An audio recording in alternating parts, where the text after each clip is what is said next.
I'd already said yes.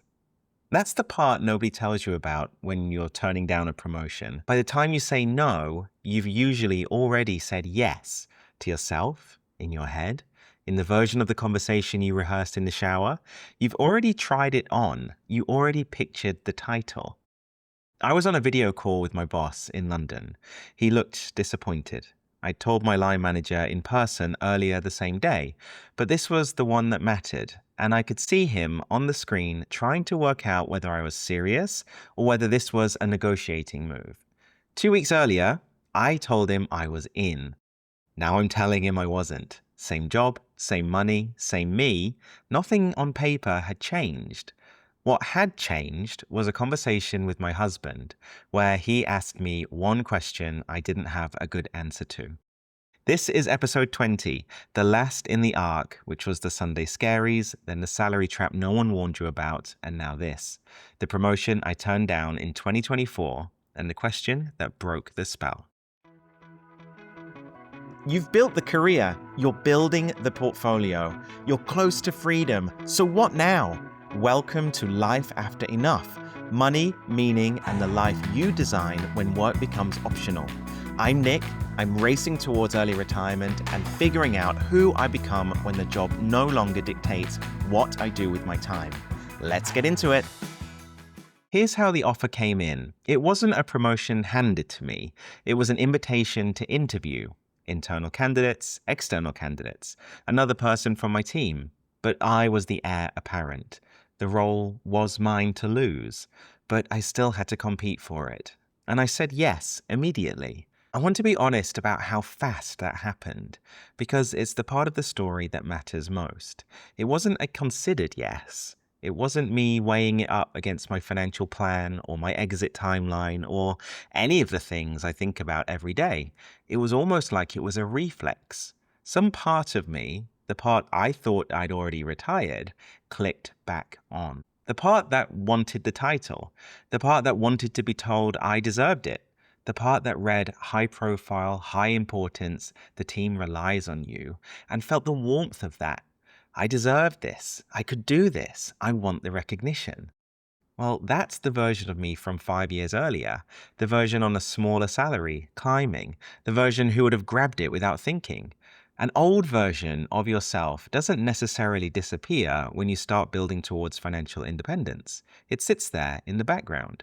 And the second someone offers you a title and tells you you're the chosen one, it stands up and answers for you. I've been working my FIRE plan since 2020, so 4 years of running the numbers. I knew my number, I knew my timeline, I knew exactly what this promotion would and wouldn't do to either. None of it stopped me saying yes in the moment. Then I had 2 weeks. 2 weeks of walking around as the person who said yes, telling people, picturing it, mentally rearranging the next 2 years around a role I hadn't even interviewed for yet. And underneath it, a low-grade unease I couldn't name. It wasn't panic, not regret, just a hum. Something felt off. So I did what people do when they don't trust their own gut. I outsourced it. I called my old boss. I called old colleagues. I asked everyone I respected what they thought. And every one of them ran the same maths. If you say no, it'll take them 9 to 12 months to hire someone externally. You'll be doing the job anyway on your current pay. You may as well get paid for it. And then the bit that landed hardest, you'll get marked. Once you opt out in corporate, you're kind of tagged, not committed, probably leaving. Career capital starts leaking the moment you say no. And all of that was true. None of it, though, touched my unease, because the unease wasn't really about the maths. It was about two things sitting on top of each other. The first was that I'd already pictured myself 2.5 years into the role, walking away from a senior position I'd taken knowing I was going to walk, letting down a team that promoted me on the assumption I'd stay, being the person who said yes to something he was already planning to leave. The second was bigger and harder to admit. It was my mental health. I didn't want the stress. I didn't want the pressure. I didn't want the exposure. I'd spent years climbing into roles that ate me alive, and I could feel myself finally on the other side of that pattern. I needed to protect myself, not in a small way, but in a whole self way. And the things I knew I wanted weren't even on the table yet. I hadn't proposed to my husband. The sabbatical was over a year away. None of them was a decision competing with the role. They were quieter than that. They were signals about the version of me that was starting to surface. The one who wanted to get married, the one who wanted to step away, the one who wanted a life with shape to it, instead of one shaped by whichever role I'd said yes to last. The role wouldn't just have eaten those plans, it would have eaten the version of me that was going to make them. That was the bit I couldn't sit with. It wasn't the money, it was the cost. 4 years of working a fire plan, I knew the number, I knew the timeline. I'd been building a whole framework around the idea that once you've done the maths, you're free.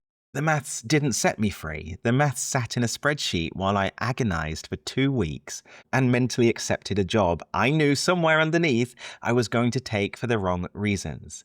I wasn't agonizing over whether to take it. I was agonizing over how to be the person who didn't. And that should tell you something. It told me something. It told me the maths is necessary and it isn't sufficient. You can know the number and still say yes to the thing that costs you the number. Knowing isn't the same as acting. The gap between them is where most of us actually live. And that gap is where my now husband walked in. Quick one before we continue. I send a weekly email every Monday morning that goes deeper than the podcast. It's not a recap, it's a separate idea, usually something more personal, plus a question to sit with for the week. It's free, it's one email, and you can sign up at lifeafterenough.com. Link is in the show notes. Okay, back to it. So we were in Da Nang in Vietnam, the Four Seasons, the kind of place you only book when the maths says a big fat yes. And thankfully, at that time, ours did. We could afford it, just about. We could afford it because of the career I was halfway through deciding to double down on. And that's the part I want you to sit with for a second. The trip itself was the thing the promotion was meant to buy. The reward was already here. I was already in it, and I was about to say yes to years of grinding to fund more versions of the trip I was currently standing in. This is the conversation I keep replaying in my mind. It wasn't one conversation, it was several, because that's how I make decisions. I tend to ruminate, I fixate, and I look at it from every single angle until something clicks or breaks. By the time we were having the worst of them, I'd already called the old boss, called the old colleagues, run their version of the maths. Everyone was telling me to take the role. And my future husband asked me, basically, why was I even considering doubling down on a role I was already very unhappy in? And that's what broke. Not the strategic frame, not the fire frame, not the maths, the plain observation that the version of me he lived with, the one he saw at 7 p.m. and at the weekends and on the days I came home wrung out, was telling him this job was costing me something. And the answer to that wasn't more of it. I went quiet. I didn't argue. He was the first partner I'd had who didn't push me toward the next rung on the corporate ladder. Every previous version of this conversation in my life had ended with someone I loved telling me I'd be brilliant at it, that I deserved it, that of course I should go for it. He didn't do that. He named the thing I was hiding from myself, and he stopped talking. And it landed because he'd lived the other version. He'd been a tax accountant, he'd done corporate, and he hated it. He retrained into another profession and rebuilt a life he actually loved. He wasn't theorizing, he was looking at me from the other side of a door I hadn't opened yet. The conversation didn't make the decision for me. He didn't tell me what to do, but what he did was name what was already true. After that, the decision wasn't really a decision anymore. It was just the slow work of accepting it. So the line manager went first. Side room in the office, bad lighting, the kind of small meeting room where heavy conversations happen because no one wants to have them in the open plan. It felt heavy because it was heavy. I was about to disappoint someone. And worse than that, I was about to show my hand. Up to that point, I'd been the reliable senior who just got on with it. The version of me who'd say yes to a promotion. The moment I said no, that version stopped existing for them, and a different version took its place. The one who was on his way out. They wouldn't say that out loud yet, but it would sit in every conversation from then on. I'm quite a direct person, so I just said it. I told him what my boss had described as the scope of the role: high profile, high importance, the team relies on you. And I told him that I thought about it deeply and it wasn't the right time for me to step into the expectation. He didn't push back. He took it professionally and we kept it short. Then the video call with my boss in London. Same day. He was visibly disappointed. He didn't try to talk me out of it, though. He was very professional about it as well. But he asked why, and he quoted back the scope he described to me when he made the offer. Then he told me something I hadn't fully clocked the first time. Those things weren't just selling points. They were his justification for going external in the first place. The role needed that level of rigor, that level of assessment. That was why he was running a real process instead of just handing it to me. The role had opened because someone above me had left for something bigger. It wasn't built around me, but I'd been set up well for it, and I'd proven myself. The expectation that I'd put my hand up was reasonable. That was the part that made saying no feel like a small betrayal of how the system had treated me. That shouldn't have wobbled me. It didn't on the call, but the wobble came later, in the next few hours, on the calls with London. 3 of them, same day, different colleagues, none of them coordinated as far as I know, but it didn't matter. They all ran the same playbook. You're already doing the job. You may as well get paid for it. You'll get marked if you don't. You're being stupid. The "you're already doing the job" line was the one that nearly got me, because it was true. I was already doing the job, and I had been for months. And on the surface, the argument is unanswerable. If you're doing the work, take the title and take the money. The thing that saved me was a sentence I didn't say to any of them at the time, but which had been running in the back of my head since Da Nang. I was doing the job now as a favor, and it was already hurting. The moment I took the title, it stopped being a favor and it started being the expectation. The hurt would become the deal. There would be no going back to the version where I was just helping out. I'd have signed up for the version that was already costing me. And then there was the structure of the offer. The promotion was about 100 grand on top of what I was already earning. So big money. But the structure mattered more than the headline. It was half cash, half stock. The stock didn't vest for 3 years, which meant the real offer wasn't take more money. The real offer was commit to 3 more years and we'll pay you for it. They weren't paying me for the work. They were paying me for my time horizon, and my horizon wasn't for sale. Last episode, I called that optionality. The cash side of the offer looked like 100 grand of upside on the spreadsheet. The structure was the opposite, a 3-year compression of every choice I had left. It looked like a promotion, but it was a golden handcuff. The extra money was already conditional on me being a different person than I was becoming. And underneath all of that, the bit I didn't want to admit to even myself, I was worried I'd rage quit. The role would grind me down hard enough that I'd walk away before the plan was finished. And if I left a year early because the role broke me, the extra money the role would have paid me would be more than offset by the year of compounding I'd lose on the way out. The promotion wouldn't speed up the exit, it would risk blowing up the exit. A few days later, my boss circled back to check if I'd changed my mind. I hadn't, and I haven't since. Here's what I learned from saying no.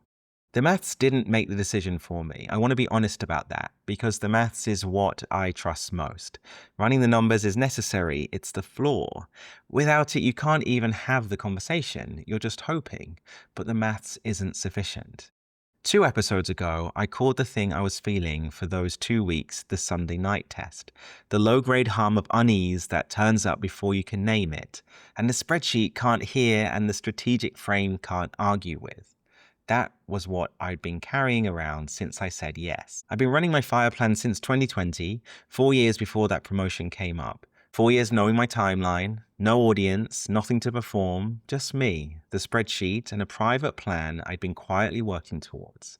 And the moment someone offered me a title, I said yes inside a heartbeat before any of the maths got a vote. The maths is what makes the no survivable. It's not what makes the no possible. What got me to the no was something the maths can't do on its own. Someone who lived the other version of the life, sitting across from me in a hotel in Da Nang, asking why I was thinking about doubling down on something I was already unhappy in. The maths gave me permission. The Sunday night signal told me something was already off. He gave me the question that named it. That gap, between knowing the number and being able to act on it is where most of the people I talk to actually live. They've done the spreadsheet, they've run the fire calculator, they know to the month when they can walk. And they're still saying yes to the next thing, the next role, the next team, the next move sideways that looks like progress. The spreadsheet doesn't close that gap. Nothing on a screen does. What closes it is being asked by someone or something you can't argue with, why you're still playing the game you've already decided you don't want to win. For me, it was my husband. For some people, it's a health scare, or a parent dying, or a Sunday night that finally tips into something they can't unfeel. I'd rather you didn't wait for the health scare. I'd rather the question came earlier. That's most of what I'm trying to do here. So here's the timeline. January 2024, I said no. July 2024, I asked for my sabbatical. October 2024, I proposed. June 2025, I took the sabbatical and got married. 18 months. Every one of those things sat inside a plan I'd been building since 2020, a plan with an exit date at the end of it. The sabbatical and the wedding weren't hopes. They were milestones in a structure I'd already chosen and was already executing. The promotion would have eaten them, or eaten the energy I needed to ask for them. That's the version of no most people don't get told about. It wasn't no to a job. It was yes to a plan I'd already decided was the one. And the reason it was hard wasn't that I didn't have a reason. It's that the reason was a structure, not a single event. There was no clean line to give the London calls. I'm protecting a multi-year plan with an exit day in June 2027 doesn't fit on a Teams message. And I'm tired and I want to get married sounds soft. The real reason that I was defending a whole life architecture was just too big to say. And that's where most people get stuck. They have a plan, but they just can't articulate it in one sentence to a colleague who's running a different game. So they defer it, they take the role, they tell themselves they'll protect the plan from the inside, and the role eats the plan. The thing that surprised me, and I want to be careful not to make this too clean, is that the sabbatical ask went smoothly. Better than smoothly. By the time I asked for the sabbatical, it was about 6 months after declining the promotion. The no I'd given them in January wasn't really a wound anymore. It was context. They could see what I was doing.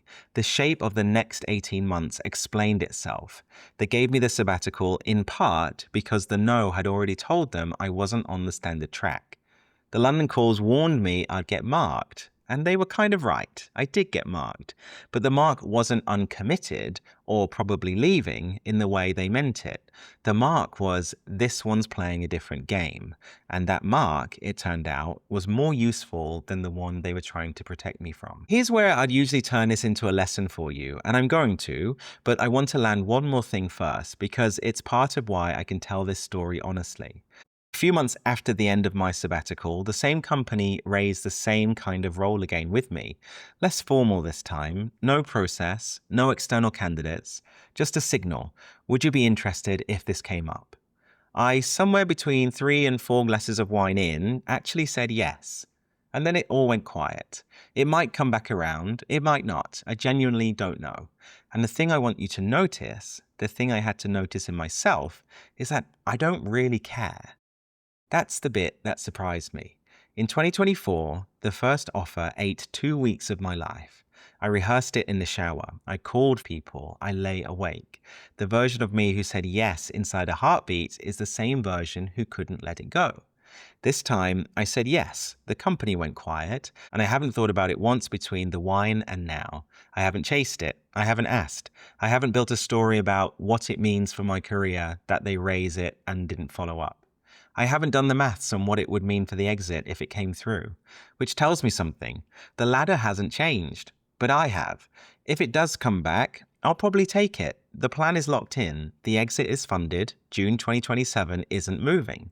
Whatever sits between now and then is just a bit more cash on the way out and a line on the way through the door. None of it changes who I am or what I'm doing. If it doesn't come back, I'll leave on time anyway. That's what the no actually bought me. Not a better second offer, not a tidy full circle moment, something quieter than that. Simply the capacity to hold the thing lightly, to not need it, to not flinch when it shows up, and not chase it when it goes quiet.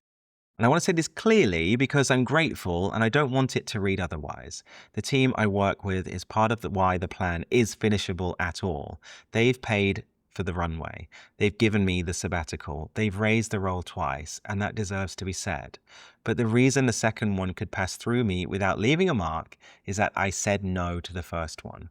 If I'd taken the role in 2024, I'd be a year and a half into it now, burnt, probably resenting it, probably already gone. The version of me being raised to a second time, the one who can shrug at it either way, that version exists because the 2024 version protected him.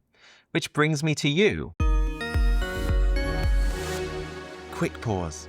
If you're enjoying this conversation and it's making you rethink what your own enough looks like, please do me a favor. Hit follow on your podcast app and share this episode with someone who'd love it too. It really helps the show to grow. Thank you. Most of the people I talk to are in the position I was 2 Januaries ago. You've done the maths, you've got a number, you've got a rough timeline, and the next promotion or the next role, the next step is sitting in front of you, and everyone you respect is telling you to take it. I want to name the specific thing I think most of you are getting wrong. You think the cost of saying no is that you'll get marked. You will. The London calls were right about that. The moment you stop reaching for the next rung in a corporate, you become legible to the system in a different way. You stop being read as ambitious and rising. You start being read as something else. The thing nobody tells you, though, is that the mark is more useful than the climb itself. When you say no and stay and keep doing your job well, you become the rarest thing in your organization. Someone who is good at their work and visibly not optimizing for the ladder. That's very confusing to the system at first. It thinks you're about to leave. It writes you off. And then slowly, it stops asking you to do things you don't want to do. It stops putting you in the rotation for roles that would break you. The colleagues who took those roles are the ones now sending you the Teams messages at 11 p.m. You're not in that rotation anymore. You're free in a way that they aren't. And then sometimes the ladder comes back round on quieter terms, with nothing on the line for you because you stop needing it. Sometimes, though, it just goes quiet again, and that's also fine. That's what saying no buys you. Not the absence of consequences, a different set of consequences, ones that work for the life you're actually trying to build. One last thing. I'm not telling you to turn down your next promotion. I want to be careful about that because the easy version of this episode is say no to climb less, be free. But that's not the lesson. The lesson is know what you're optimizing for and act on it even when the conventional move is sitting right there in front of you with everyone you respect telling you to take it. Sometimes the thing you're optimizing for says yes to the role. Sometimes it says no. The work isn't the answer. The work is being honest enough about what you're optimizing for that the answer becomes obvious. Mine, in 2024, was a wedding I hadn't proposed for, a sabbatical I hadn't asked for, and an exit date 3.5 years away. Yours might be something else entirely. The point isn't the answer. The point is doing the maths, and then finding the person, or the question, or the moment that asks you why you're still playing the game you've already decided you don't want to win. That's the work. That's also the end of the arc. 3 weeks ago, well, 4 because I was sick last week, I started the Sunday night test. 2 weeks ago, we talked about optionality. This week is what happens when you put the two of them together and act on what they're telling you. 3 episodes, 1 argument. Notice the signal. Reframe what you're actually building. Then make the call the spreadsheet can't make for you. Each one of them is incomplete without the other two. You can run the fire numbers all day. Without the diagnostic and the reframe, the numbers don't move you. Without the numbers, the diagnostic and the reframe are just feelings. The 3 together are what give you something to actually do. Next week, we start something else. 13 months out from June 2027, the back stretch of my own exit. And the episode I want to open that stretch with is the one I think the FIRE community talks around the most. What your health is actually doing while you grind through the runway. Whether the plan you've built has properly accounted for it, whether the body you're going to use to live the life after enough is going to be the body that survives the years it took to fund it. Okay, 2 things before I go. If you want to know whether your no would be survivable, the maths is the floor. I've built a coast fire calculator that will show you whether you could already step back to a less demanding role and still hit your number on time. Link is in the show notes. And if this is the kind of thinking you want once a week, one idea, no episode summaries, no promotions, just an adjacent thought to sit with, Speak Monday goes out every Monday morning. Sign up and the link in the show notes. Thanks for listening to Life After Enough, a podcast about money, meaning, and the life you design when work becomes optional. If this episode made you rethink your future, share it with someone who's starting to question the script too. You can follow the show wherever you get your podcasts. I'm your host, Nick, and I'll see you next week as we keep building a life that's truly ours.